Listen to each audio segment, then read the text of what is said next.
¿Crees que el mundo va a mejor o a peor? Por ejemplo, los que piensan que el mundo va a peor, se imaginan que vamos a un mundo más desigual, mayor división entre norte y sur, que la parte de la humanidad sin sanidad o educación se mantiene igual o crece, que hay una gran cantidad de gente pobre y unos pocos ricos. Los que piensan lo contrario suelen imaginar una división menos radical, un mundo más igualado, digamos. Y muchos piensan que la pobreza extrema va a ser erradicada dentro de poco. Vamos a averiguar quién tiene razón. En 1960, el 60% de la población mundial vivía en situación de pobreza extrema, o sea, con menos de $2 al día. ¿Crees que en estos años se habrá reducido ese número? ¿Habrá crecido? ¿O se habrá mantenido igual? Bueno, pues se ha reducido muchísimo. Hoy, solo el 10% de la población mundial vive bajo pobreza extrema. De hecho, la riqueza mundial no está dividida entre una gran parte de la población pobre y una minoría rica. Eso fue hasta los años 60. Ahora la mayoría de la población tiende a agruparse hacia el centro. Educación. En los 60 solo tenía educación básica un poco más de la mitad de la humanidad. Hoy la tiene el 86%. Aquí también parece que hemos mejorado, ¿no? En los 60 estar vacunado contra cosas como la difteria, la tosferina o el tétanos era muy raro. Esto significaba cosas como que de cada 100 niños, 20 morían antes de los 5 años. Hoy el 86% está vacunado. Solo un 4% de los niños del mundo mueren antes de los 5 años. Espera, entonces, ¿por qué tenemos muchas veces la sensación de lo contrario? De que el mundo va a peor. En sus vídeos, el estadístico Hans Rosling lo explica mejor que yo. Sufrimos de algo que podríamos llamar pesimismo social. Cuando no sabemos algo sobre el mundo, nuestro cerebro suele creer que estamos igual que ayer o que estamos peor. This may sound logical, but it's wrong. It's the other way around. Pero como has visto, solemos estar mucho mejor de lo que creemos. Es más, si retrocedemos, vemos lo espectacular que es el salto. El 94% de la humanidad vivía en extrema pobreza hace 200 años. ¿Cómo hemos conseguido avanzar tanto? Por muchas razones, claro. Pero hay una muy importante: las revoluciones industriales. La primera, aquí. Aquí se inventó el motor a vapor. Aquí comenzó a cambiar todo. La segunda, aquí. Aquí llegó la electricidad. Y con ella, el teléfono, el telégrafo, la radio, los coches. Sí, los primeros coches eran eléctricos. Y aquí, justo antes de este petardazo, la tercera revolución industrial. Los ordenadores. Las revoluciones industriales trajeron cambios increíbles. Primero, prácticamente se cargaron a los artesanos, la gente que hacía, por ejemplo, ropa o muebles. Una persona se encargaba de todo el proceso: diseñar, fabricar, vender. Ahora, para cada pequeña tarea, había trabajadores especializados que hacían el trabajo mucho más rápido con la ayuda de una máquina. Para entrenar a esta nueva clase de trabajadores apareció el sistema educativo moderno. Pero ya hablaremos de eso más tarde. Era más fácil producir cosas, así que el precio de los productos básicos bajó. Como los nuevos abonos y medicamentos se producían en grandes cantidades, agricultura y medicina pegaron un petardazo y comenzamos a vivir mucho más tiempo. Las revoluciones industriales también trajeron una idea: el círculo virtuoso. La producción crecía gracias a los avances tecnológicos y a la mano de obra más preparada, subían los sueldos de esos trabajadores, aumentaba el consumo porque había muchos productos y gente con mejores sueldos, las empresas obtenían más beneficios, así que se buscaba aumentar más la producción, para lo que se contrataba más gente, se seguían subiendo los sueldos y así eternamente.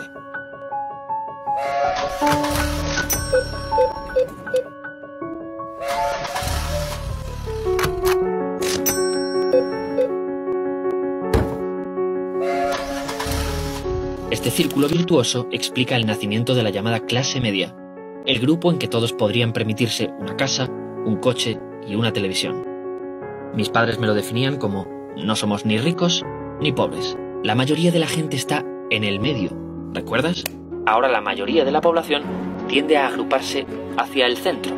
Además, la clase media formaba una especie de escalera por la cual podías subir desde empleos peor pagados hasta empleos directivos. Todos hemos oído la historia de alguna persona que empezó como botones y acabó siendo el presidente de una compañía.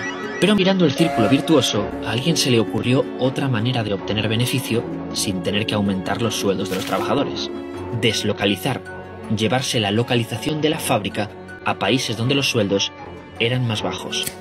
Esto suena muy mal, pero también ha ayudado a que ocurra lo siguiente. Según la ONU, en 1991, en los países en desarrollo, casi la mitad de la población vivía en pobreza extrema. Apenas había un 5% de clase media. La escalera descendía. En la actualidad, la escalera se ha dado la vuelta. La clase media ha triplicado su tamaño. Y el mayor grupo ya no es la pobreza extrema, sino lo que la ONU llama clase media en desarrollo. Gente que está cerca de dar el salto a la clase media. En el mundo desarrollado, el empleo perdido por la deslocalización se compensó porque coincidió con el boom de los servicios privados, como tiendas, comunicaciones, turismo, hostelería, bancos, pero también del Estado, como la salud o el transporte público, que contrataron a toda esa gente. Bueno, vamos a resumir un poco. Entonces el mundo va a mejor, ¿no? Y nos espera un futuro brillante. Clase media para todos.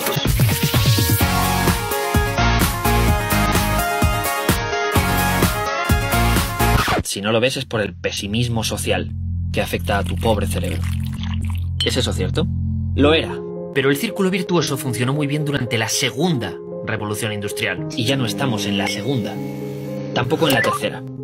Estamos comenzando la cuarta revolución industrial.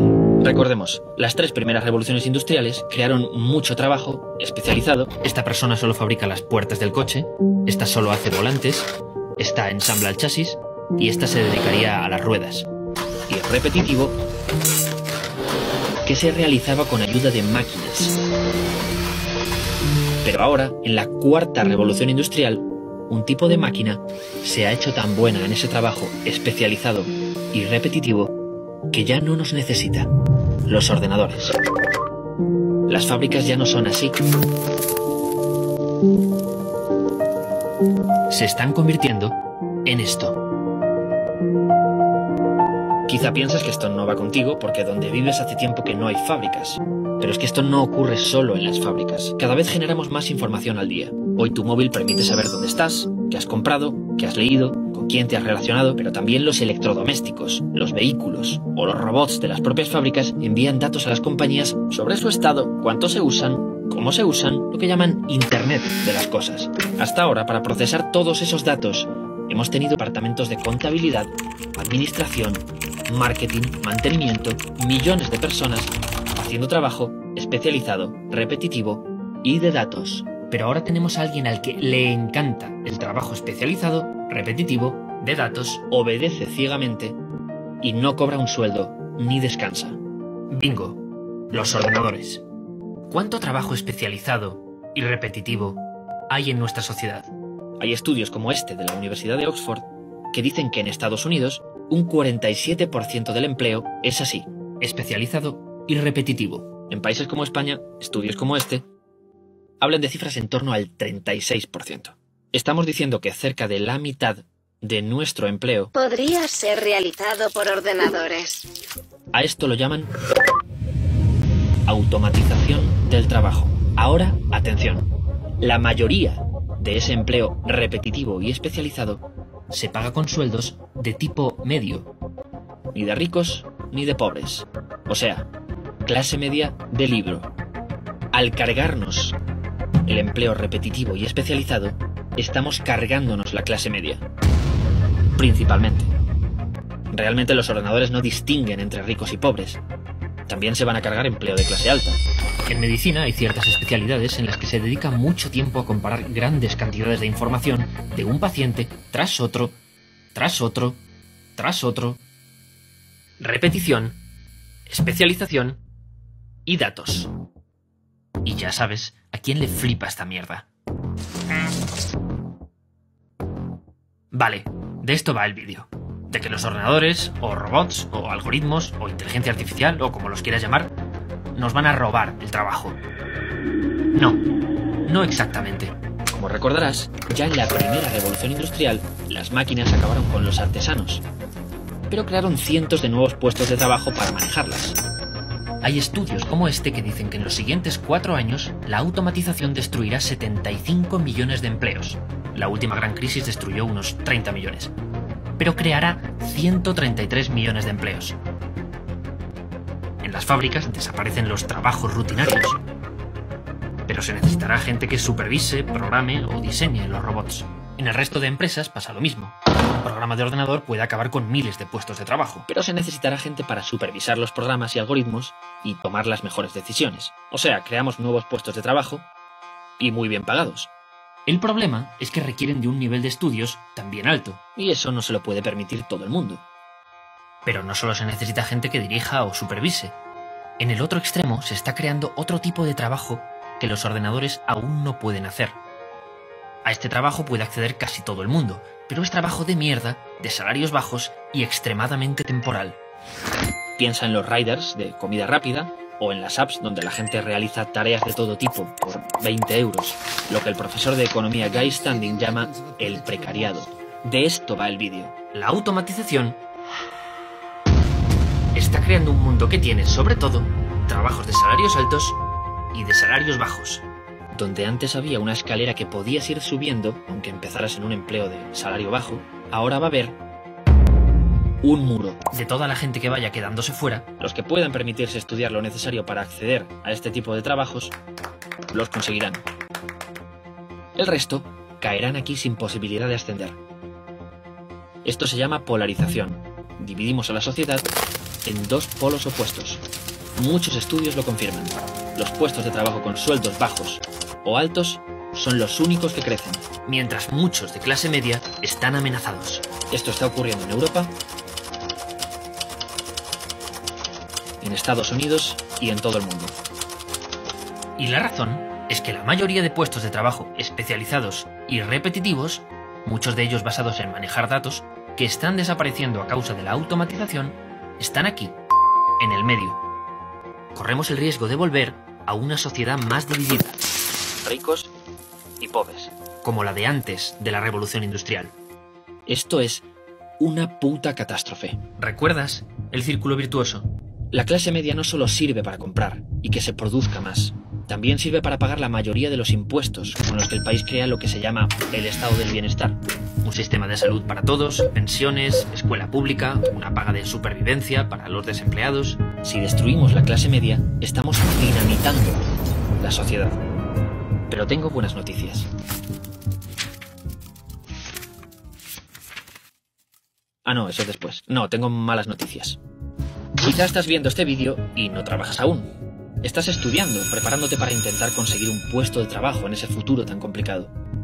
Para entrenar a esta nueva clase de trabajadores apareció el sistema educativo moderno. Pero ya hablaremos de eso más tarde. El problema de ese sistema educativo es que se basa fundamentalmente en aprender datos de memoria, realizar ejercicios repetitivos, especializarte en una cosa y cumplir órdenes.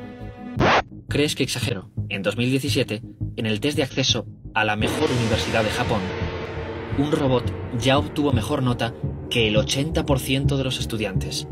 La directora del proyecto dijo estar alarmada al ver que una máquina no inteligente lo hacía mejor que nuestros hijos. Los ordenadores han superado todas nuestras expectativas en manejar datos rápidamente, realizar ejercicios repetitivos, especializarse en una cosa y cumplir órdenes.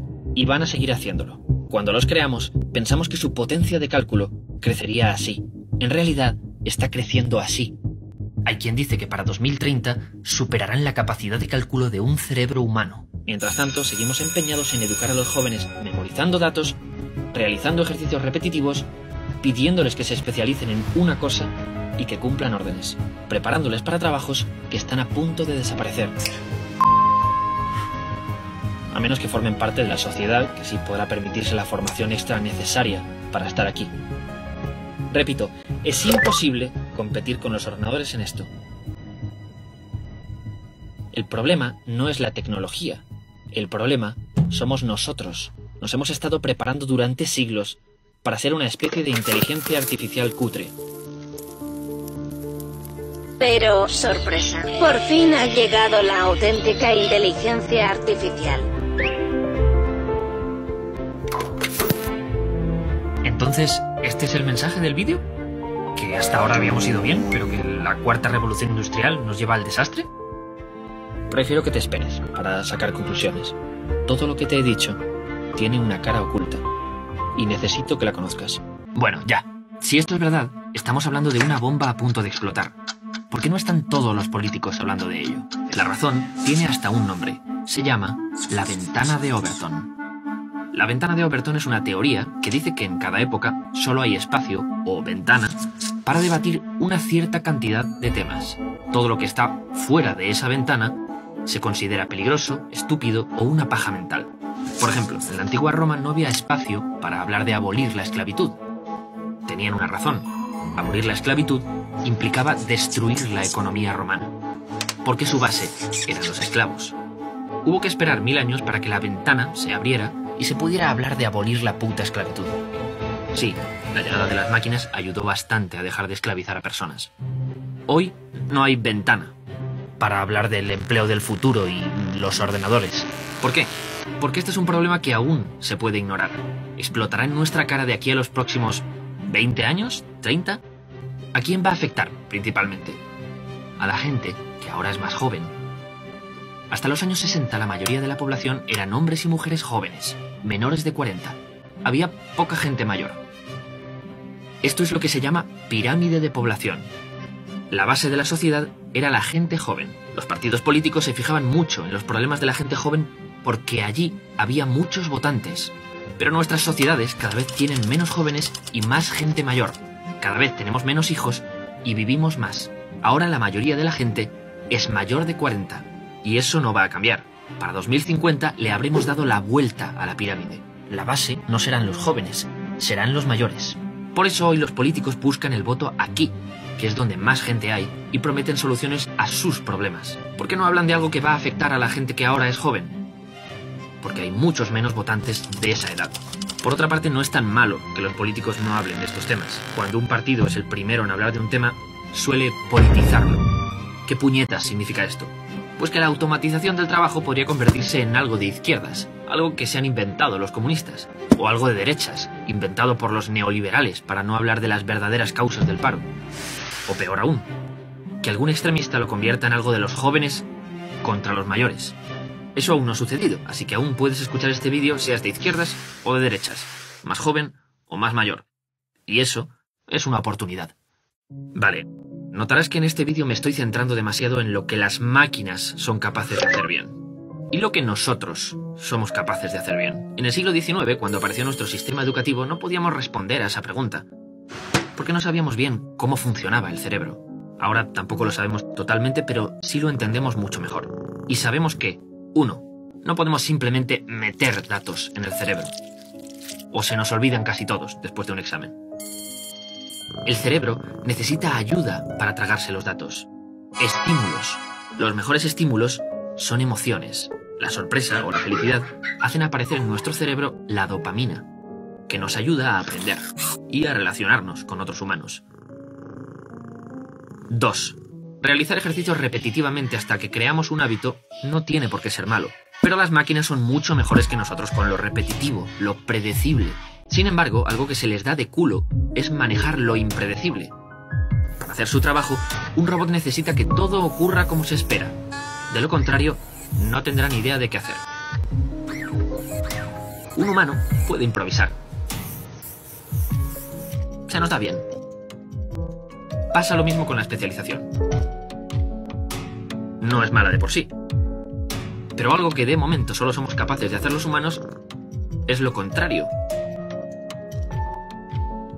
Cruzar cosas diferentes. Mucha de la gente que consideramos genios lo son no porque fueran los mejores en una cosa, sino porque mezclaron cosas muy distintas entre sí.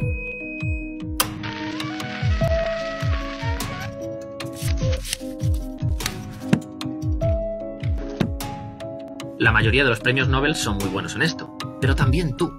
¿No te ha ocurrido que has hecho algo genial en tu trabajo con una idea que has sacado de otro sitio? ¿De tus aficiones, por ejemplo?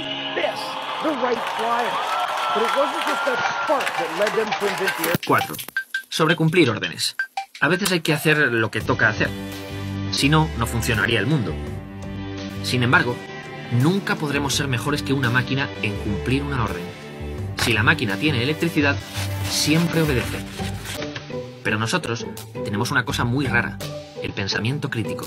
A veces, en lugar de hacer lo que se supone que debe hacerse, probamos otra cosa. De ahí salen locuras. Lo ha dicho Jesús.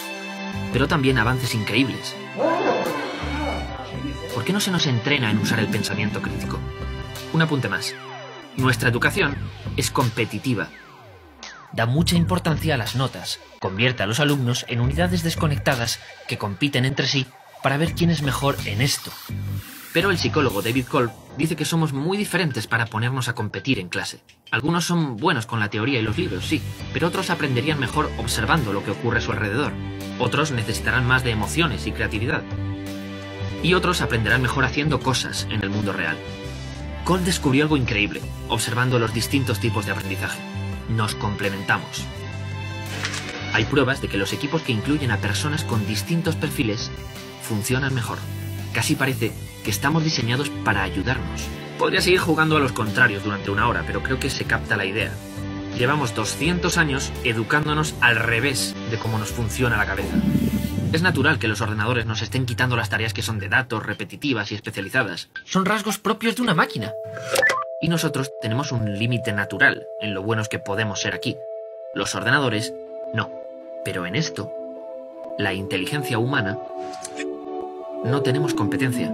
Y no sabemos ni cuál es el límite. Solo sabemos que todo lo que ha conseguido la humanidad hasta ahora, y ojo, hemos conseguido cosas muy increíbles, ha sido sin entrenarnos para usar estas cosas.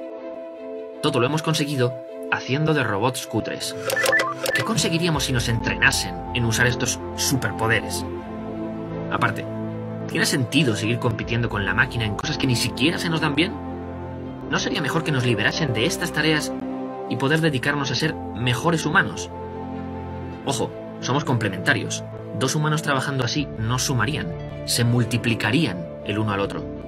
Estamos acojonados por entrar en la era de la máquina, pero ¿y si las máquinas fueran la clave para tirarnos de cabeza a la era de los humanos? Repito, ¿qué conseguiríamos? Pero volvamos a la automatización. El trabajo que no es repetitivo y especializado, o sea, el trabajo que no les gusta a las máquinas, puede dividirse en su mayoría en dos. Estos trabajos requieren habilidades que solo podemos realizar los humanos, como entender muy bien a las personas, mezcladas con habilidades manuales.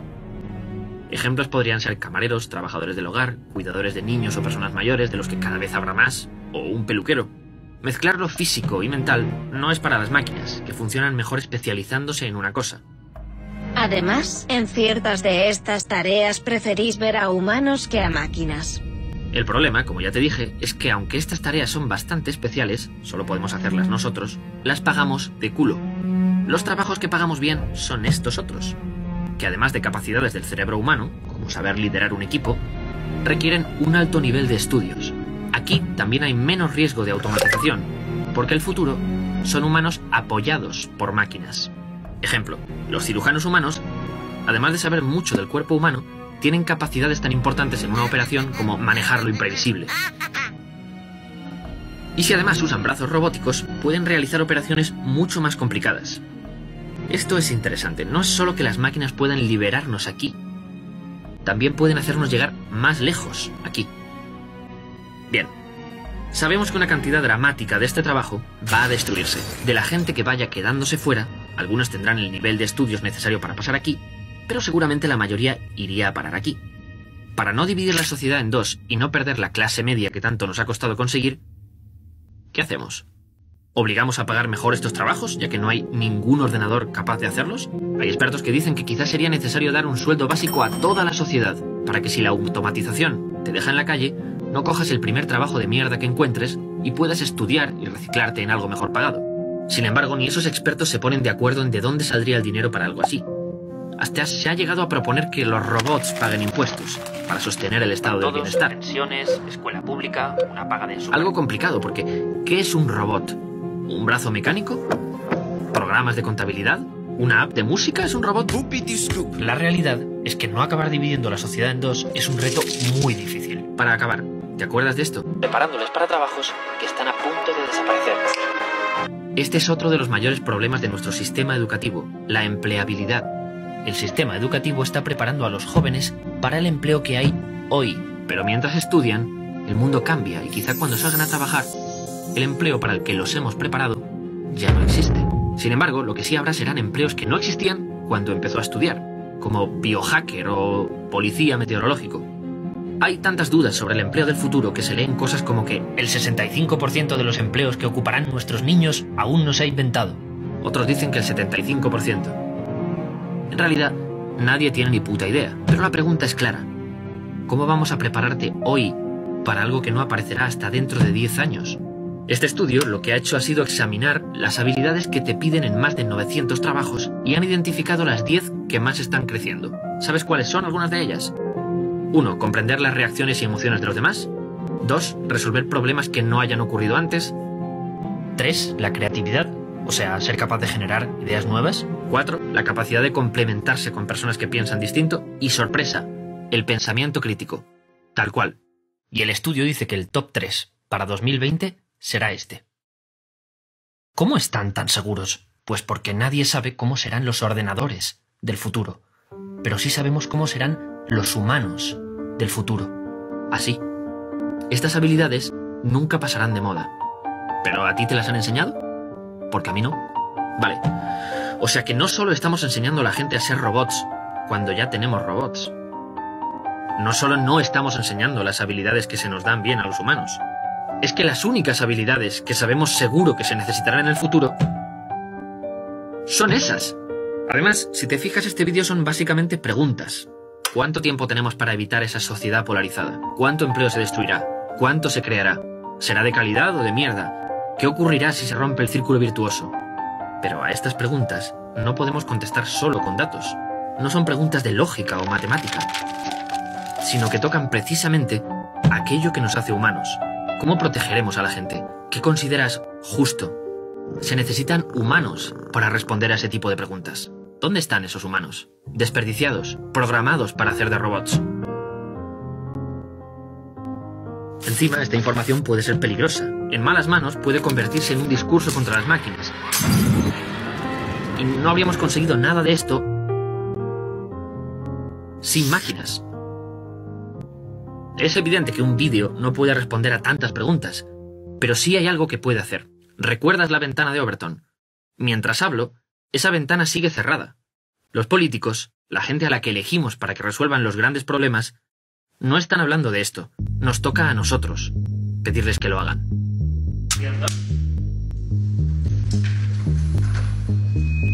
Los que hemos hecho este vídeo, hemos escrito una carta abierta a los políticos, donde les pedimos: 1. Que necesitamos oírles hablar ya sobre este tema. 2. Que queremos que trabajen para evitar que la tecnología produzca una sociedad polarizada y desigual. 3. Que nuestro sistema educativo tiene que enseñar las habilidades en las que somos mejores que las máquinas y a apoyarnos en ellas, no a competir con ellas. 4. Que queremos que nadie tenga que ser un robot de segunda categoría, que la tecnología tiene que facilitar nuestros trabajos, hacerlos más humanos. 5. Que las empresas tienen que cumplir su parte, invertir en tecnología, pero a la vez enseñar a sus trabajadores habilidades en las que ningún robot les supera, sino les complementa. Y alguna cosa más que creo que va a gustarte. Si tienes 40 años o menos, creo que no necesito explicarte por qué es importante que firmes esta carta.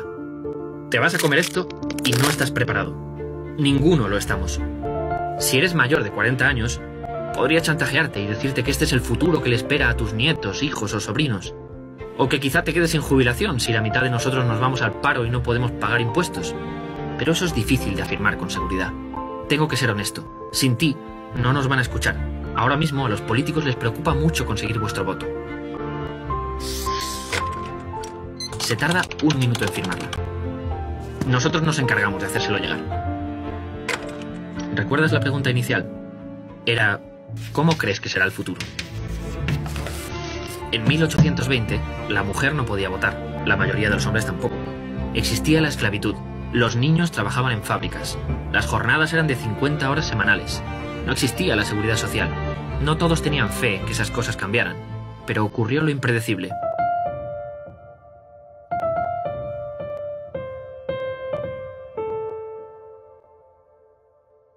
No sé si te has dado cuenta, pero el círculo virtuoso tiene trampa. Cuando sube la producción en una empresa, los sueldos no suben automáticamente porque sí. La gente tiene que unirse para pedirlo. Los economistas que hablan del círculo virtuoso reconocen que solo se puso en marcha porque llegaron a un acuerdo empresas, Estado y trabajadores. No debería estarle preguntando cómo crees que será el futuro. a un humano. Una máquina quizá hasta puede predecirlo mejor que tú. La pregunta es, ¿cómo te gustaría que fuera el futuro? Porque eso solo lo puedes responder tú.